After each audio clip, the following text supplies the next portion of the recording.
నమస్తే. ఇన్నాళ్ళు నన్ను సపోర్ట్ చేస్తూ, ఎంకరేజ్ చేస్తూ మీ ప్రేమని నాకు అందిస్తున్న ప్రతి ఒక్కరికి కృతజ్ఞతలు. అలాగే ఈ వీడియో కూడా ఖచ్చితంగా మీకు ఉపయోగపడుతుంది. లైక్, షేర్ అండ్ సబ్స్క్రైబ్ చేసి మీ సపోర్ట్‌ని నాకు అందించండి. అలాగే ఈ వీడియో పట్ల మీకున్న అభిప్రాయాన్ని కామెంట్ సెక్షన్‌లో కామెంట్ చేసి తెలియజేయండి. ఇప్పుడు వీడియోని చూద్దాం. నమస్తే. Welcome to our channel. నేను పద్మిని. ప్రస్తుతం మనతో పాటు ప్రముఖ ఆధ్యాత్మికవేత్త, జ్యోతిష పండితులు, అమ్మవారి సేవకులు, దత్త గణపతి ఉపాసకులు మురళీధర శర్మ గారు మనతో పాటు ఉన్నారు. మాట్లాడదాం. మురళి గారు నమస్తే అండి. మహాదేవ శ్రీమాత్రే నమః. జులై మాసం వచ్చేస్తోంది. ఇంగ్లీష్ మాసం. అలాగే జులై 6వ తారీఖు నుంచి ఆషాఢ మాసం కూడా ప్రారంభం కాబోతోంది. అయితే జులై 1 నుంచి ఒకవేళ మనం చూసుకుంటే ఎట్లా ఉండబోతుంది ఈ జులై మాసం మొత్తం కూడా? మాస ఫలితాలు ఒక్కసారి మీ ద్వారా తెలుసుకోవాలని అనుకుంటున్నాను. ద్వాదశ రాశులకి కూడా గోచారం ఎలా ఉంది? మరి ఎట్లాంటి పరిస్థితులు ఉండబోతున్నాయి ద్వాదశ రాశుల వాళ్ళకి? ఎలా ఉండబోతోంది ఈ మాసం అంతా? ఒక్కసారి మీ ద్వారా మురళి గారు. తప్పకుండా అమ్మా. ప్రతి వీడియోలో కూడా మనం ఇంట్రో ఇవ్వడం జరుగుతున్నది. గ్రహచారం వేరు, గోచారం లేదు అనేటువంటి విషయాన్ని గమనించుకోండి. ఇక్కడ కొన్ని సందర్భాలలో తప్పకుండా కూడా ఒక 36 ఇయర్స్ తర్వాత మరలా 36 ఇయర్ తర్వాత ఒక సైకిల్ అనేటువంటిది రన్ అవుతూ ఉంటుంది. జాతకరీత్యా 100కు 100% మీరు పుట్టినటువంటి సమయానికి ఏదైతే ఒక లగ్నం ఏర్పడుతుందో ఆ దశ, అంతర్దశ, అదేవిధంగా భుక్తి అనేటువంటిది 100కు 95% మనకు సహకరిస్తే ఈ యొక్క ఆఫ్టర్ 40 ఇయర్స్ తర్వాత ఈ యొక్క నామకరణం ఏదైతే ఉంటుందో దాన్ని బట్టి కూడా చూసుకునేటువంటి పరిస్థితి ఉంటుంది అనేటువంటి విషయాన్ని ఖచ్చితంగా అవును గమనించుకోండి. ఎందుకు అంటే మా జాతకం మా యొక్క రాశి బాగుంది అయినా మాకు కలిసి రావటం లేదు అంటే అప్పుడు ఇప్పుడు మనం చెప్పినటువంటి విషయాన్ని పరిగణనలోకి తీసుకొని మరి మీరు పుట్టినటువంటి సమయంలో ఏ విధమైనటువంటి లగ్నం ఏర్పడింది, ఆ యొక్క లగ్న అధిపతి అష్టమాధిపతితో కలిసి ఉన్నాడా, మరి లేదా నీచబడి ఉన్నాడా, మరి ప్రజెంట్గా నడుస్తున్నటువంటి దశ అదే ఉందా, ఇలా ఒకసారి క్షుణ్ణంగా చూసుకున్నట్టయితే మంచి ఫలితం ఉంటుంది. ఇక్కడ సంతానం కోసం ఎదురు చూస్తూ ఉండేటువంటి వారు ఉదాహరణకు పంచమ దృష్ట లేదా పంచమాత ఏ గ్రహం ఉంది, పంచమాధిపతి ఎవరు అనేటువంటిది మనం చూసుకోవాలి. మరి ఆ దశ నడవనంతసేపు కూడా అయ్యో మాకు పిల్లలు కావటం లేదు, పిల్లలు కావటం లేదు. ఇప్పుడు తులారాశి వారు ఉన్నారు, వారికి 8వ స్థానంలో గురువు రన్ అయ్యేటువంటి పరిస్థితి ఉంది. గురుబలం తక్కువ ఉంది, వారికి ఇప్పుడు పిల్లలు అయ్యేటువంటి ఛాన్స్ చాలా తక్కువ అంటున్నాం ఇక్కడ. కానీ వారి జాతక రీత్యా పంచమ దశ అంటే పంచమాత ఉన్నటువంటి గ్రహము ఈ యొక్క దశలో కానీ అంతర్దశలో కానీ భుక్తులు కానీ నడుస్తూ ఉన్నట్టయితే వారికి కొన్ని రెమెడీస్ కానీ ఈ విధంగా మీరు ఉన్నట్టయితే మంచి ఫలితం ఉంటుంది అనేటువంటి విషయాన్ని చెప్పడం జరుగుతుంది. ఇట్లా అన్ని జాబ్ రిలేటెడ్ కావచ్చును, ఒక వివాహం రిలేటెడ్ కావచ్చును, మనీ రిలేటెడ్ కావచ్చును, కోర్టు కేసులు కావచ్చును. కోర్టు కేసులు దేనికైతవి? 8వ భావంలో చంద్రుడు కావచ్చును లేదా కుజుడు కావచ్చును. ఇట్లా కొన్ని గ్రహాలు ఉండడం చేత మీ జాతకం అయితే ఇబ్బందులు ఉంటాయి. లేదా ఏది ఏమైనప్పటికీ కూడా మీ యొక్క డేట్ ఆఫ్ బర్త్, పుట్టిన సమయము బట్టి దశలు, అంతర్దశలు, భుక్తిని ఒకసారి చూసుకొని ముందుకు వెళ్ళినట్టయితే మంచి ఫలితం ఉంటుంది. మరి యొక్క ఆషాఢ మాసానికి సంబంధించి మరి యొక్క జూలై 1వ తారీఖు నుండి 30వ తారీఖు వరకు కూడా మరి యొక్క ద్వాదశ రాశులు ఏ విధంగా ఉండబోతున్నాయి అనేటువంటి విషయాన్ని యొక్క వీడియోలో క్షుణ్ణంగా కూడా తెలుసుకుందాం. మరి కర్కాటక రాశి వారికి ఈ జూలై మాసం ఎలా ఉండబోతోంది మురళి గారు? తప్పకుండా అమ్మా. కర్కాటక రాశి వారికి ఏమిటి అంటే ఆల్రెడీ 11వ స్థానంలో గురుగ్రహము లాభం స్థానంలో ఉన్నాడు, అందరికీ తెలిసిన విషయమే.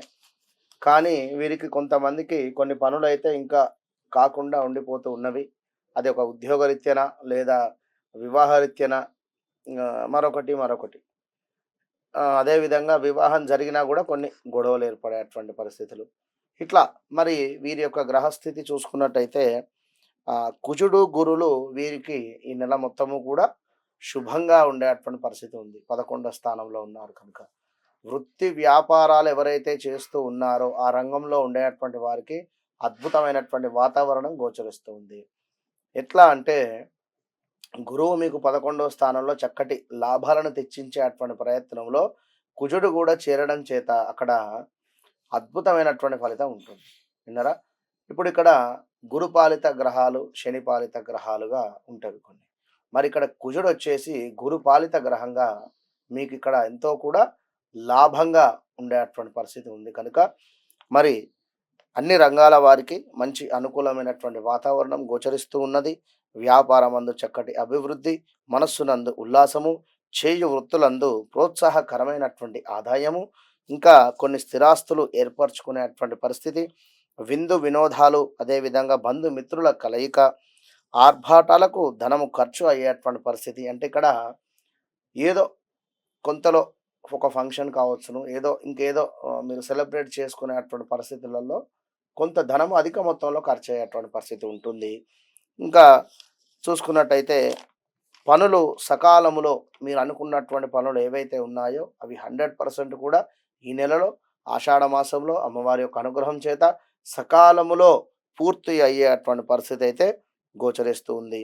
వస్త్ర లాభాలు, ధన ధాన్య లాభములు అన్నింట అద్భుతంగా ఉంది. మరి శని మీకు అష్టమాత్ ఉండడం చేత శని వల్ల శరీరమందు కొంత అనారోగ్యము కావచ్చును, మనస్సునందు ఆందోళన, వాహన ప్రమాదాలు, అధికారుల వేధింపులు, అనవసరమైనటువంటి తగాదాలు ఎక్కువ కూడా అయ్యేటువంటి పరిస్థితి ఉంది. కర్కాటక రాశి వారికి ఈ యొక్క జూలై ఆగస్టు నుండి ఒక 3 నెలల లోపు ఎవరైతే వివాహం కోసం ఎదురు చూస్తూ ఉన్నారో తప్పకుండా ఈ 2-3 నెలలలో మీకు వివాహం సెట్ అయ్యేటువంటి పరిస్థితి ఉంది. అందులో ఈ యొక్క ఆషాఢ మాసంలోనే బీజం పడేటువంటి పరిస్థితి ఉంది. పలానా దగ్గర అమ్మాయి ఉంది లేదా పలానా వద్ద అబ్బాయి ఉన్నాడు అనేటువంటి విషయాన్ని మీ యొక్క ముందుకు తీసుకువచ్చేటువంటి పరిస్థితి ఉంది. మరి ఇంకా చూసుకున్నట్టయితే చేపట్టినటువంటి పనులలో కొంత జాప్యం అయితే ఉంది. ముఖ్యమైన వ్యవహారాలలో స్థిరమైనటువంటి ఆలోచనలు చేయలేరు. ఈ యొక్క కుటుంబ సభ్యుల విషయంలో తొందరపడి నోరు జారడం మంచిది కాదు. ఎందుకంటే మీ 2వ అధిపతి ఏదైతే ఉందో అది 12వ స్థానంలో ఉంది, అంటే సూర్యుడు. కనుక జాగ్రత్త. ఆర్థికంగా మాత్రం కొంత గందరగోళ పరిస్థితులు అయితే ఉన్నవి. సంతాన విద్యా ఉద్యోగ ప్రయత్నాలు అనుకూలంగా ఉన్నవి. గృహ నిర్మాణ ప్రయత్నాలు కొంత అవరోధాలు కలిగేటువంటి పరిస్థితి ఉంది. వృత్తి వ్యాపారాలలో కష్టానికి తగినటువంటి ఫలితం లభించేటువంటి పరిస్థితి మాత్రం కనబడతలేదు. కొంచెం జాగ్రత్తగా ఉండండి.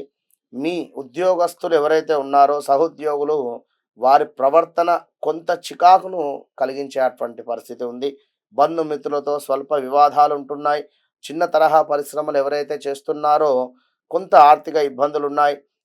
ఈ యొక్క నెల ప్రారంభం నుండి నెల చివర వచ్చేసరికి నెల ప్రారంభంలో అన్ని రంగాల వారికి అంతటా లాభంగానే ఉన్నప్పటికీ ఈ యొక్క నెల అంటే 15వ తారీఖు తర్వాత నుండి కర్కాటక రాశి వారికి కొంత మైనస్ వాతావరణం ఉంది.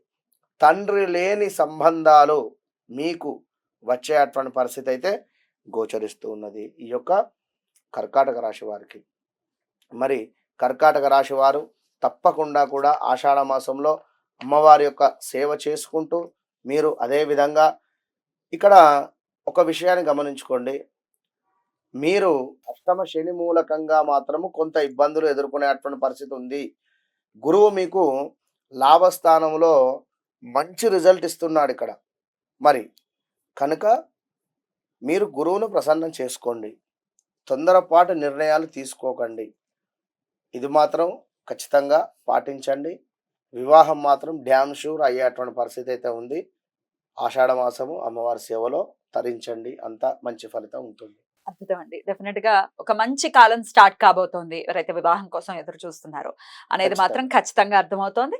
రైట్ అండి, చాలా చక్కగా వివరించారు. కృతజ్ఞతలు. ఇక నెక్స్ట్ ఎపిసోడ్ లో సింహరాశి గురించి మాట్లాడుకుందాం. నమస్కారం. మహాదేవ్.